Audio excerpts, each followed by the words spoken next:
Welcome to the AI Hustle Podcast, the podcast where we break down the latest in AI news, tools, and interview experts helping you hustle and do more using AI. If you've been following the podcast for a while, you'll know that over the last 6 months, I've been working on a stealth AI startup. Of the hundreds of projects I've covered, this is the one that I believe has the greatest potential. So today I'm excited to announce AI Box.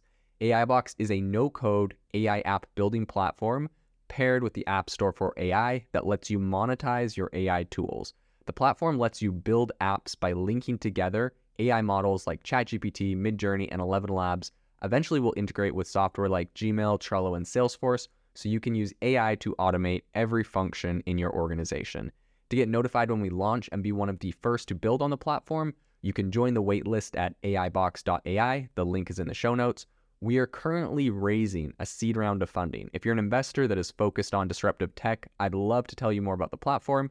You can reach out to me at jaden@aibox.ai. I'll leave that email in the show notes. Since the beginning of the AI revolution, a very big area that has been in the crosshairs of AI is journalists, journalism, and publishers. Of course, we know that AI is incredibly powerful when it comes to writing articles. So today on the podcast, I want to talk about one of the biggest journalistic sources, one of the biggest publishers that is partnering with OpenAI. And I'm going to talk about how I believe that is going to impact the overall segment of news, that overall market segment. And the first thing I want to bring up is the fact that just not too long ago, there's a big controversy with CNET, because CNET, it was discovered that they were using AI, probably ChatGPT or, DaVinci or whatever, to help them write articles. And they actually had an entire section on CNET where they, eventually it was found out that there was like a specific journalist name, and I can't remember what it was. It was something like CNET staff or something. So if it didn't have a specific person's name, then that meant that it was written by AI. And they were using this to actually write a whole bunch of articles to essentially beef up their website, to write a bunch of, extra articles extra fast. They had this, CNET staff, aka ChatGPT, that was just, spinning out a ton of articles. It probably had someone going and deciding what the headlines were, or maybe what the most popular searches they were trying to capture.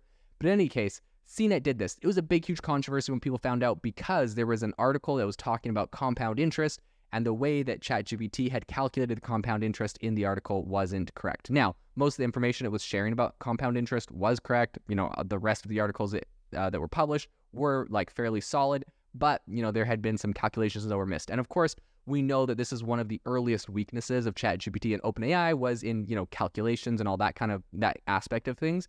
And so this is no surprise.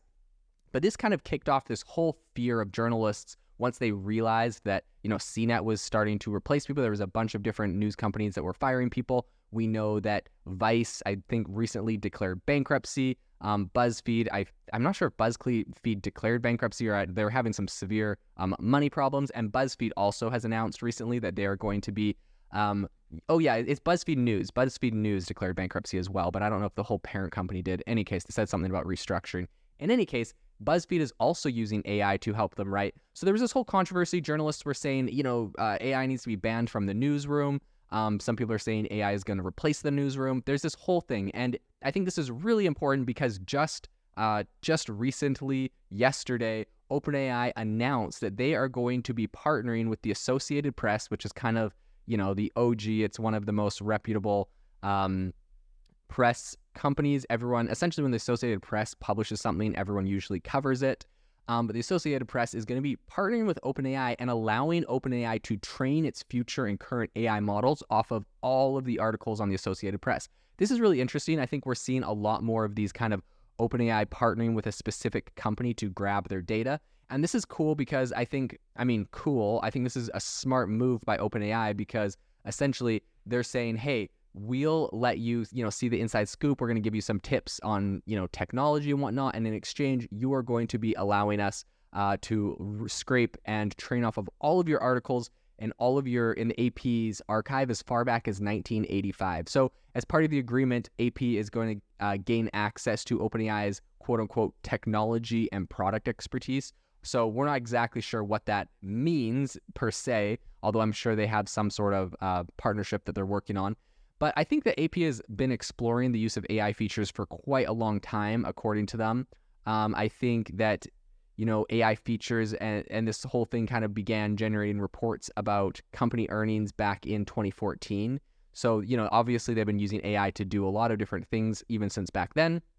And I think it later leveraged AI to kind of automate stories about minor league baseball and college sports, right? Perhaps something they didn't have the manpower to have a journalist writing every single, story about college sports or minor league baseball. So they actually had AI helping them on that. I think AP is joining AI's really fast growing list of partners. They have a lot of people that are working with them right now. On Tuesday, OpenAI actually announced a 6-year deal with Shutterstock that's going to allow OpenAI to license images. I think this is on the back of a lot of AI models getting sued by Getty Images and others because they trained them on images they didn't have rights to. So I think now they're, going, and OpenAI is getting building deals with Shutterstock and others to essentially allow them to license images, videos, music, and metadata, which I think is something a lot of people aren't thinking about. But metadata gives you a lot of extra information about different pieces of content, and they're using that to train their text-to-image model and DALL-E. So BuzzFeed said that it's going to be using these AI tools as well, provided by OpenAI, to quote-unquote enhance and personalize its content. And OpenAI is also working with Microsoft on a number of different things in this space. But Greg Brockman recently tweeted, he said, announcing partnership with AP will help them thoughtfully explore use cases for our technology. We'll work with their content in our systems. And Associated Press tweeted, AP OpenAI agree to share select news content and technology in new collaboration. Now, the thing is, Associated Press isn't really saying what exactly they're doing with all of this, with their partnership with OpenAI, but inevitably, we know where this is going. OpenAI is helping them to replace journalists, you could say, but essentially automate news publishing. They're right. As we've seen, there's a lot of different aspects of the news, minor league baseball and other things, college, sports, that we might not have the manpower. They might not have the manpower to cover everything. And so they're going to use AI to do it. I think that AI is going to start bleeding in, similar to CNET, into actually more mainstream articles. If something drops, would they rather... here's the thing. If a news story drops and they can have a ChatGPT push a button and instantly publish it the second after some breaking news happens, I think that's going to be very appealing in the news industry. Speed is going to be of the essence, and these AIs, in my opinion, are going to churn out stuff really crazy. And now, imagine a future where perhaps every journalist at the Associated Press has an AI trained off of them and their style. All they have to do is say, write a news story about X, Y, and Z facts and the implications about X, Y, and Z. You can feed the information and bullet points in about 10 seconds, and then this thing will generate the whole article. You proofread it, say, yep, that sounds like me. You go and hit up a few people, request for comment.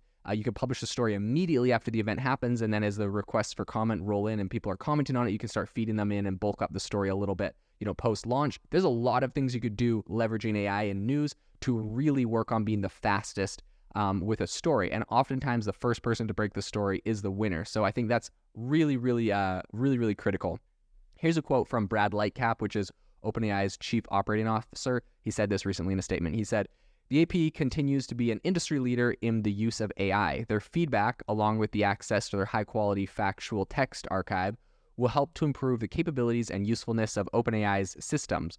So I think earlier this year, AP announced a bunch of AI-powered projects that will essentially publish Spanish language news alerts and document public safety incidents in a Minnesota newspaper, right? So they have these kind of two random use cases, Minnesota newspaper, and then also Spanish language news alerts. And then the outlet also launched an AI search tool that's supposed to make it easier for news partners to find photos and videos in its libraries based on descriptive language. So they have this massive library of data and content. A lot of times if you look at news articles and they have an image embedded in them, oftentimes the source will be Associated Press because the Associated Press will have gotten a picture that's relevant for them. And so that AI tool is going to help different news companies use that. I'm assuming they pay a licensing fee for that. What's interesting is the fact that it's they're documenting public safety incidents in a Minnesota newspaper. It sounds so obscure and small, but inevitably, this is going to be public safety incidences in all newspapers, those kind of things that are really standard, cut and dry. They'll be able to do, as well as Spanish language news alerts. It sounds like they're testing the whole system in a whole country or a whole region or area, a whole language. So that is potential that, if it works great in Spain and Mexico and Spanish-speaking places, they can roll that out to English-speaking places as well. I think that the AP's partnership with OpenAI seems like a really natural next step in a lot of these AI moves they've been making, but I think there's still a lot of really important details that are missing about how they're going to use it. So I think that the AP says it does, quote unquote, does not use it in its news stories, which maybe they don't now, maybe they will in the future. Here's the thing, like if you had an AI trained off of you specifically and you put in the news stories and it published and it just like wrote the thing and then you go and like proofread it and make sure it sounds good and you're doing that to be the fastest person, in my opinion, that sounds like a perfect use case. I think they pride themselves on being like, no, but like no AI could ever write. But like, I mean, like realistically, yes, the AI could be trained off of any of your journalists and could write just like them and it could do a great job. The journalist could then review it and take 1/10 of the time. I think journalists intrinsically feel gross about that like concept, but I think that's where it's going to get. And if the Associated Press doesn't do it, other journals will. So it's going to be interesting to see how this plays out in the future. Obviously, people don't like the feeling of, oh man, this was written by AI or AI wrote this, whatever.